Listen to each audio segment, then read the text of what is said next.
to Third Phase of Moon. Blake Cousins, we've got a special report for you today.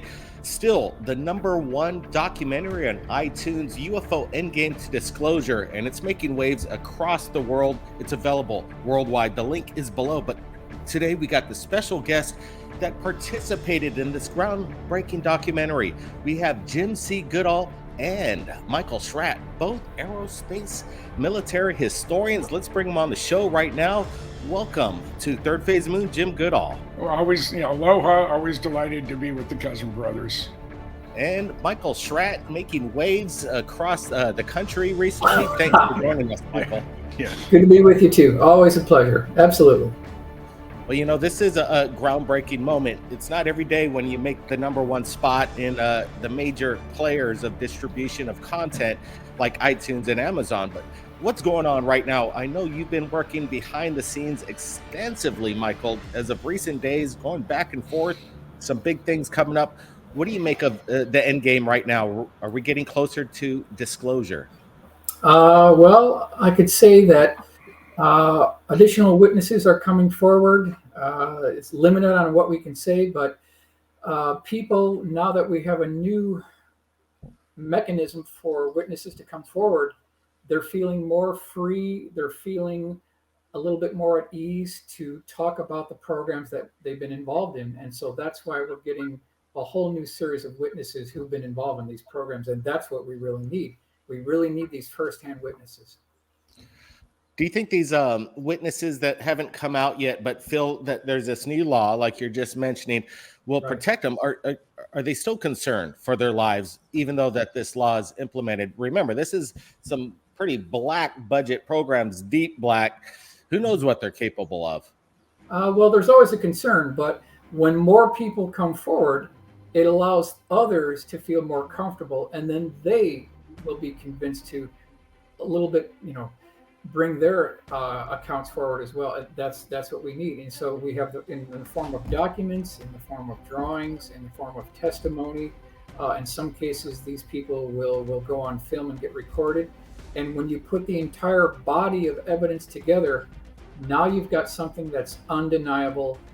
They can't squirm around this anymore. This whole talk about Malmstrom Air Force Base and they not knowing anything about it at congressional hearings, we're way beyond that now. We've got this thing sealed up. There's no wiggle room for these people left anymore, like within the government. They can't come up with any excuses that they don't know about this. Their own Air Force personnel who are at the silos, who are guarding ICBM facilities, we've got their testimony. We've got the documents. So it's really undeniable at this point, and we just will not let them get away with it anymore. Absolutely well said, Michael. And let me tell you, again, we've covered this extensively in our latest documentary, the trilogy in the past few years, to Countdown to Disclosure, Above Top Secret, now UFO End Game. Let's take a quick look from what Michael Schret has to say, exclusive right here from UFO End Game. Watch this. Dr. Greer had talked about, and he wrote a white paper that discusses this. If you've got a classified program, you've got a USAP program, unacknowledged special access program. So from the very get-go, if this is contrary to the Constitution at the very beginning, then the entire program goes against the law. So they're not bound to their national security oaths because it's extra constitutional from the very get-go. So you can see the way Greer has played this is very masterful, it's very genius. So not necessarily are all these people under this umbrella of secrecy if the entire program is extra constitutional from the very beginning. And so it's a very good play that we can capitalize on, and it might be a wedge to get in there so that some of these programs can be declassified. Quite incredible, some of the statements there, Michael. Now let's bring in Jim Goodall. He's been working behind the scenes as well. And recently you're going to be having a guest over at your house, or you're making connection with somebody working within the NSA. I know you can't get into too many details, but what excites you most about some of these contacts that are possibly willing to come forward? Well, it's about time. They've been belittled people who have come out. They have persecuted them. They've fired them. They have threatened them. And now with some laws to protect the whistleblowers, some of these people are finally deciding, enough's enough. We, the American people, need to know one way or the other, are we being visited by beings from another solar system, or another universe, or somewhere else in the universe, or is it just our stuff? We need to know one way or the other.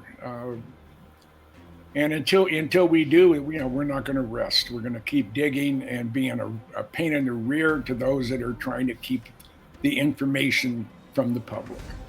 It is about the information bringing forth to the public, and could they handle it? It's a big question, but we need politicians out there, leadership in Congress, the Senate, even at the highest level, to bring it to the people. But in this clip from UFO End Game, people are saying that you look the part. You could stand in as president or senator. You've got a following there. Let's just take a quick look at UFO End Game, man. You're pretty slick in this one. Check it out, guys. Okay, but are you aware of the report, or that the data exists somewhere? I have heard stories. I have not seen the official data on that. So you've just seen informal stories, no official assessment that you've done or exists within DoD that you're aware of regarding the Malmstrom incident? All I can speak to is what's within my cognizance, the UAP task force, and we have not looked at that incident. When he was saying that he had absolutely no knowledge of unknown alien craft overflying our military installations and affecting our nuclear triad, the man should have been fired right there. Like I said, a politician, definitely not. Politicians need to pretty much make up stories to get in their voting calibration. But man, Yeah, Goodall, you're looking good at that one. I clean up pretty good if I try. So what do you make of this? What's going on right now? What excites you in the most way? Well, the government is supposed to be working for us. Mm-hmm. We have a right to know. Yeah, every time that they said, "Oh, we're going to do this, we're going to do that," they seem to be able to weasel out of it. Now with some new laws or regulations that remove the penalty for whistleblowers, it's going to take a couple of them with real big kahunas saying, I've been witnessing this stuff for 20, 30, 40 years. I don't want to go to my grave with it. The heck with what the government says. I'm going to go public, and that's what we're waiting for. And I think the timing is right. There's so much evidence of unknowns, buzzing our cities, buzzing our military aircraft, naval ships.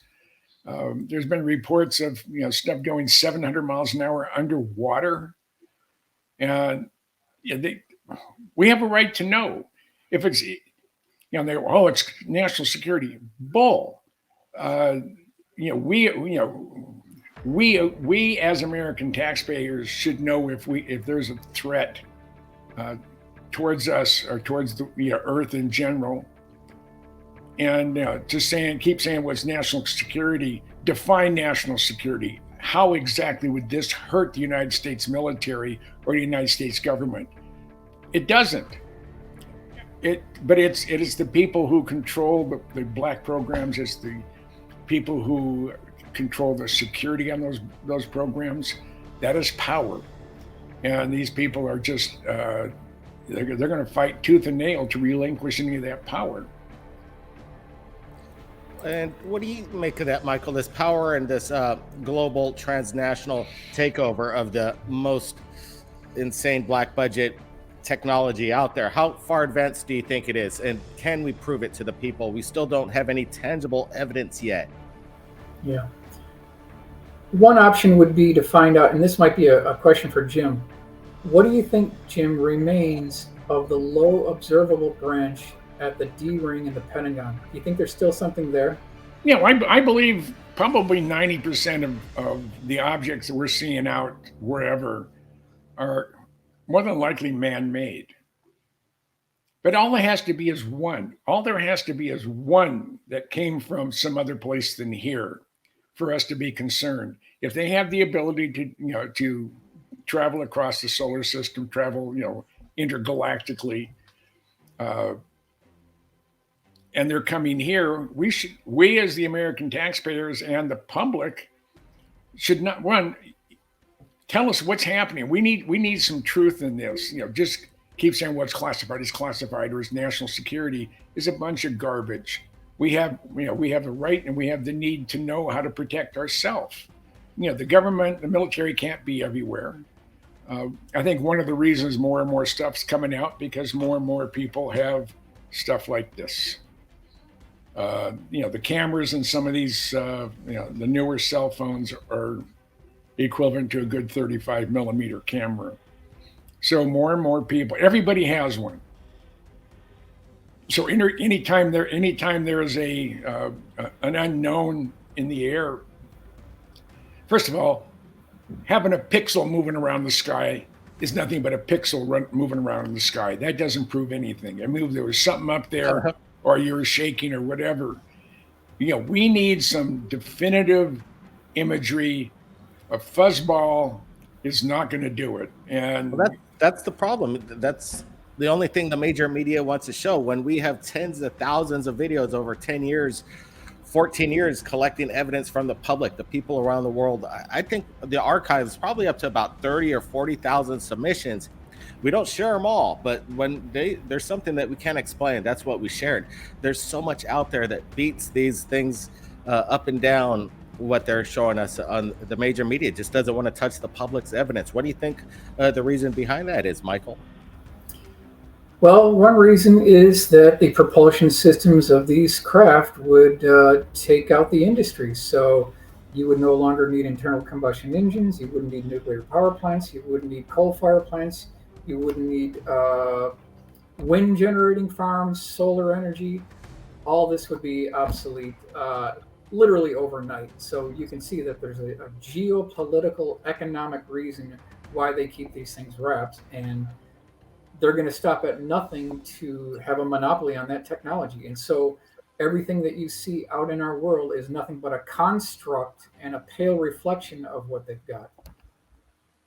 But to the point of these videos, that why are they only showing these military videos and not the the common person that's just walking down the street and sees something incredible that blows away the military evidence and shows a lot more quality? You could actually see structure and possible reasons behind what makes these craft have propulsion that's unexplained. But the fact is that they're not sharing the public video. To me, is just it seems that all the major media's together with the same narrative that whatever it is, it's unknown and it's a threat.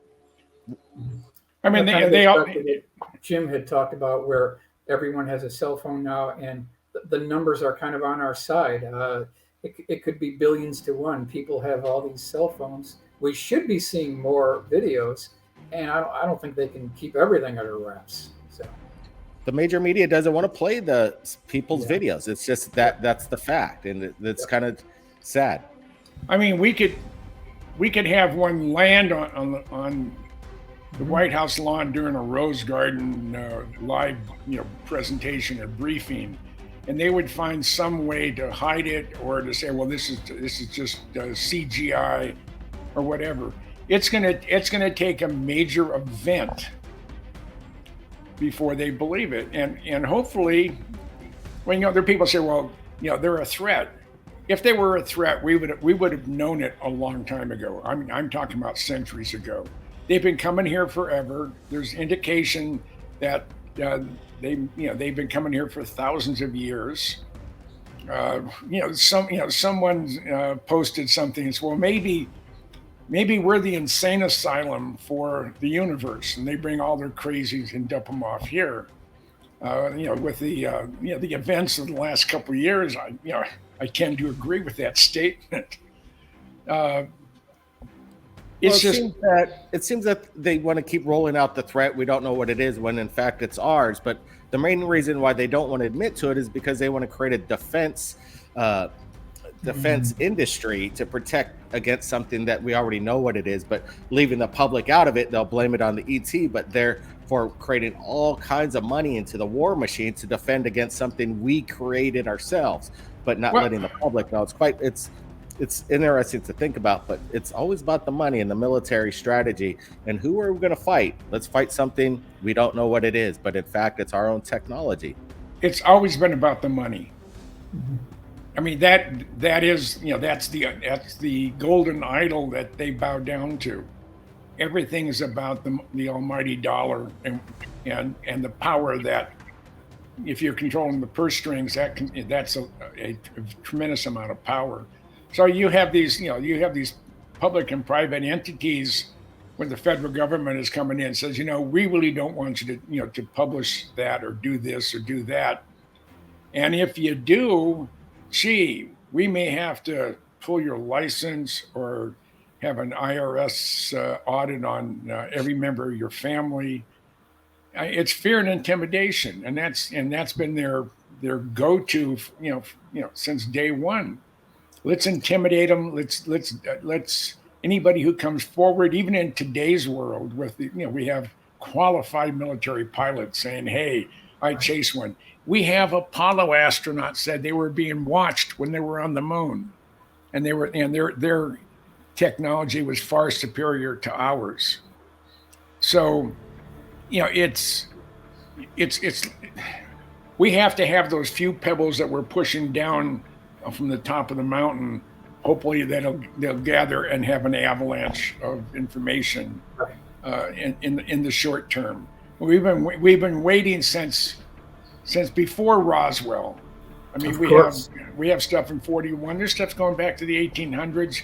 You look at the hierarchy. Michael's got all the evidence. He's been collecting it. It's 60,000 documents of eyewitness testimony going back over 100 years. Michael's been bringing the goods on that. What about Blue Room Media? I know we're going to have to get going.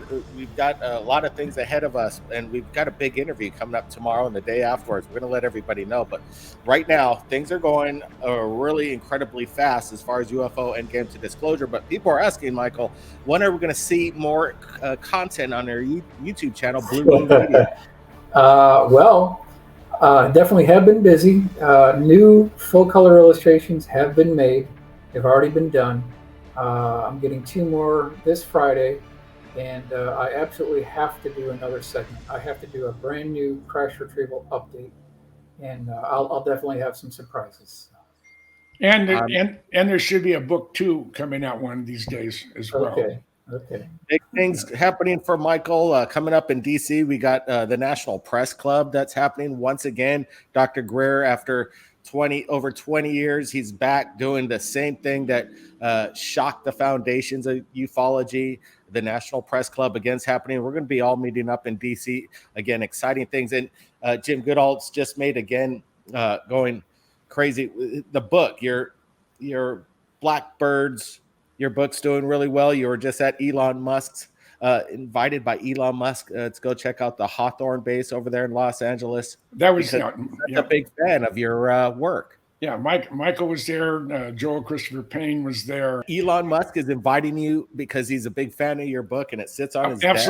Absolutely. The day he got my Blackbird book, he told his key person, his personal aide, "You call Mr. Goodall and you invite him to space, tour SpaceX with a couple of friends." So I chose, the ones that made the most sense. My very dear friend Michael and my dear friend Joel. So we had a great time there. Elon was tickled. He held my Blackbird book up to him and told his staff, "This is mine. No one touches it." And I was told he has it on his desk, not in his bookshelf, not on his credenza, but on his desk. And I asked, "Hey, can I get a picture of Elon holding my book?" And she said, "No." Oh wow! So hey. I did send him my 75 Years of the Lockheed Skunk Works book, and hopefully he's gotten it.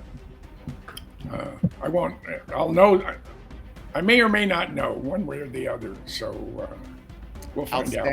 Outstanding. Hey guys, appreciate you guys joining us. Michael Schret, Jim Goodall, the legends in aerospace military history and breaking news. There's something coming up with Jim and Michael in the near future. We're going to be sharing that shortly with you on Third Phase Moon. It's a mind blower. Get basically buckle up for that. And if you've captured anything amazing, submit it to us. We'll share your UFO videos. Just upload that UFO video to YouTube, copy paste that link to my email. It's in the description. Be safe, everybody. Blake Cousins, we'll see ya next time. We do expect to be able to... When everything else fails and they got nothing else, they're gonna have to go to fake alien invasion. It's a mind-blowing situation. For the public, it's like, oh, a conspiracy theory, it's entertaining. But if you're actually in a responsible position and you find out that there's a whole secret government program that you don't know about, it's a shock.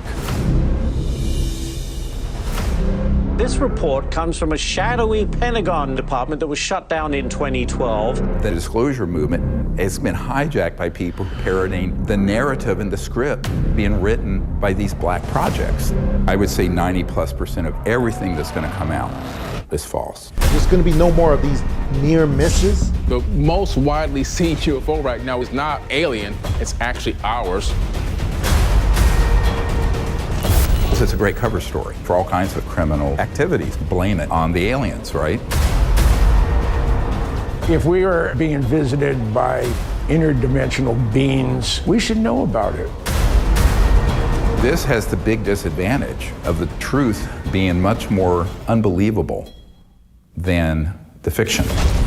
It's the crash retrievals that are the Rosetta Stone for solving the UFO cover-up. This is Operation Failsafe. The implications of this is the difference between extinction level civilization versus one that's going to take off to the stars.